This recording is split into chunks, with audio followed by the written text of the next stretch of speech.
ನೋಡಿ, ಈ ಬರುವ ಯುಗಾದಿ ಅಮಾವಾಸ್ಯೆ ಮರುದಿನದಿಂದಲೇ ಚೈತ್ರ ಮಾಸ ಪ್ರಾರಂಭ ಆಗುತ್ತೆ. ಎಲ್ಲಿ ನೋಡಿದ್ರಲ್ಲಿ ಹೊಸತನ, ಹೊಸ ಚಿಗುರನ್ನು ಕಾಣ್ತಾ ಇದ್ದೀವಿ, ಹೊಸ ನೆರಳನ್ನು ಕೂಡ ಕಾಣ್ತಾ ಇದ್ದೀವಿ. ಅದರ ಜೊತೆಗೆ ಬೇಸಿಗೆಯ ಪ್ರಖರತೆ, ಬಿಸಿಲು ದಿನದಿಂದ ದಿನಕ್ಕೆ ಹೆಚ್ಚುತ್ತಾನೇ ಇರುತ್ತೆ. ಏಪ್ರಿಲ್ ಮೇ ಎಂಡ್ವರೆಗೂ ಕೂಡ ಹೆಚ್ಚಿನ ಬಿಸಿಲನ್ನು ನಾವು ಈ ದಿನಗಳಲ್ಲಿ ಕಾಣ್ತೀವಿ. ಪ್ರಕೃತಿ ಬದಲಾದಂಗೆ ನಾವು ಕೂಡ ನಮ್ಮ ಜೀವನ ಶೈಲಿ, ಆಹಾರ ಪದ್ಧತಿಯನ್ನು ಬದಲಾಯಿಸ್ತಾ ಪ್ರಕೃತಿಗೆ ನಮ್ಮ ದೇಹವನ್ನು ನಾವು ಅಡ್ಜಸ್ಟ್ ಮಾಡ್ತಾ ಹೋಗಬೇಕು. ಅಂದಾಗ ಮಾತ್ರ ನಾವು ಆರೋಗ್ಯದಿಂದ ಇರೋದಕ್ಕೆ ಸಾಧ್ಯ. ಇಲ್ಲಾಂದರೆ ನಾವು ಹಲವಾರು ದೈಹಿಕ ಮತ್ತು ಮಾನಸಿಕ ಕಾಯಿಲೆಗಳನ್ನು ಎದುರಿಸಬೇಕಾಗತ್ತೆ, ಅನುಭವಿಸಬೇಕಾಗತ್ತೆ. ಕೆಲವೊಬ್ಬರು ಬೇಸಿಗೆ ಕಾಲದಲ್ಲಿ ಆರಾಮಾಗಿರ್ತಾರೆ, ಇನ್ನು ಕೆಲವರಿಗೆ ಬೇಸಿಗೆ ಅಂದರೆ ಆಗಿ ಬರೋದಿಲ್ಲ. ಆರಾಮಿರೋರ ಬಗ್ಗೆ ಬಿಟ್ಬಿಡೋಣ, ಆರಾಮ್ ಇಲ್ಲದೇ ಇರೋರ ಬಗ್ಗೆ ಯೋಚನೆ ಮಾಡೋಣ. ಈ ಬೇಸಿಗೆ ಬಂತಂದರೆ ಸಾಕು, ಯಾಕೆ ಬಂತಪ್ಪ ಅಂತ ಒದ್ದಾಡ್ತಾನೇ ಇರ್ತಾರೆ. ಅದರಲ್ಲಿ ಎಲ್ಲರನ್ನ ಹೆಚ್ಚು ಕಾಡುವ ಸಮಸ್ಯೆ ಅಂದರೆ ಪಾದ ಉರಿ, ಅಂಗಾಲು ಉರಿ. ಅಂಗಾಲು ಯಾಕೆ ಉರಿಯುತ್ತೆ?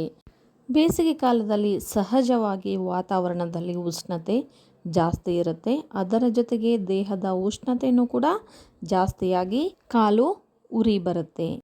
ಕಲರ್ ಥೆರಪಿಯಲ್ಲಿ ಕೇವಲ ಒಂದು ಕಲರನ್ನು ಅಪ್ಲೈ ಮಾಡೋದ್ರಿಂದ ನಿಮ್ಮ ಕಾಲಿನ ಉರಿಯನ್ನು, ಪಾದ ಉರಿಯನ್ನು ನೀವು ಕಡಿಮೆ ಮಾಡ್ಕೊಳ್ಬೋದು. ನೀವು ಮಾಡಬೇಕಾಗಿರೋದಿಷ್ಟೇ, ನಿಮ್ಮ ಎಡಗೈನ ಮಧ್ಯ ಬೆರಳು ಮತ್ತು ಉಂಗುರ ಬೆರಳಿನ ಮೊದಲನೇ ಜಾಯಿಂಟ್ ಇದೆಯಲ್ಲ, ಅಲ್ಲಿ ಗ್ರೀನ್ ಕಲರ್ ಹಸಿರು ಬಣ್ಣದಿಂದ ಒಂದು ಸರ್ಕಲನ್ನು ಹಾಕಿ. ಅದರ ಜೊತೆಗೆ ನಿಮ್ಮ ಪಾದದ ಆ್ಯಂಕಲ್ಗೂ ಕೂಡ ಒಂದು ಹಸಿರು ಬಣ್ಣವನ್ನು, ಹಸಿರು ಸರ್ಕಲನ್ನು ಹಾಕಿ. ಇದನ್ನು ಡೇ ಟೈಮಲ್ಲಿ ಹಾಕಬೇಕು. ನಿಮಗೆ ಉರಿ ಕಡಿಮೆ ಆಗುವವರೆಗೂ ಕೂಡ ಇದನ್ನು ಬಳಸಿ. ಇದು ಕನಿಷ್ಠ 3ರಿಂದ 4 ಗಂಟೆ ಈ ಕಲರನ್ನು ಅಪ್ಲೈ ಮಾಡಿ. ಅದರ ಜೊತೆಗೆ ಮುಖ್ಯವಾಗಿ ಆಹಾರದಲ್ಲೂ ಕೂಡ ನೀವು ಬದಲಾವಣೆಯನ್ನು ಮಾಡ್ಕೋಬೇಕು. ಎಲ್ಲರಿಗೂ ಸಹಜವಾಗಿ ಗೊತ್ತಿರುವ ಹಾಗೆ ಹೆಚ್ಚು ನೀರನ್ನು ಕುಡಿಯಬೇಕು. ಹಾಗೆ ಖಾರ, ಮಸಾಲೆ ಪದಾರ್ಥಗಳನ್ನು ಕಡಿಮೆ ಸೇವಿಸಬೇಕು.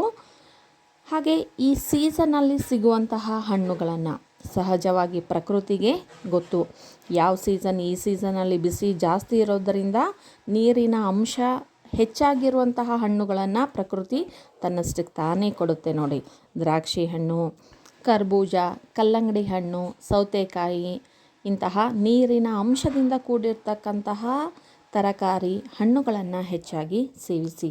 ತಣ್ಣೀರಿನ ಸ್ನಾನವನ್ನು ಮಾಡಿ. ಇದರಿಂದ ನಿಮ್ಮ ಪಾದ ಉರಿ ಕಡಿಮೆಯಾಗುತ್ತೆ, ದೇಹದ ಉಷ್ಣತೆ ಕಡಿಮೆ ಆಗುತ್ತೆ. ನೀವು ಟ್ರೈ ಮಾಡಿ, ನಿಮ್ಮ ಫ್ರೆಂಡ್ಸ್ಗೂ ಕೂಡ ಶೇರ್ ಮಾಡಿ. ಮತ್ತು ನಿಮಗೆ ಬೇರೆ ಏನಾದರೂ ಆರೋಗ್ಯ ಸಮಸ್ಯೆ ಇತ್ತು ಅಂತಂದರೆ ಕಮೆಂಟ್ ಮೂಲಕ ತಿಳಿಸಿ, ಆ ವಿಡಿಯೋವನ್ನು ಮಾಡಿ ಹಾಕ್ತೀನಿ. ಧನ್ಯವಾದಗಳು.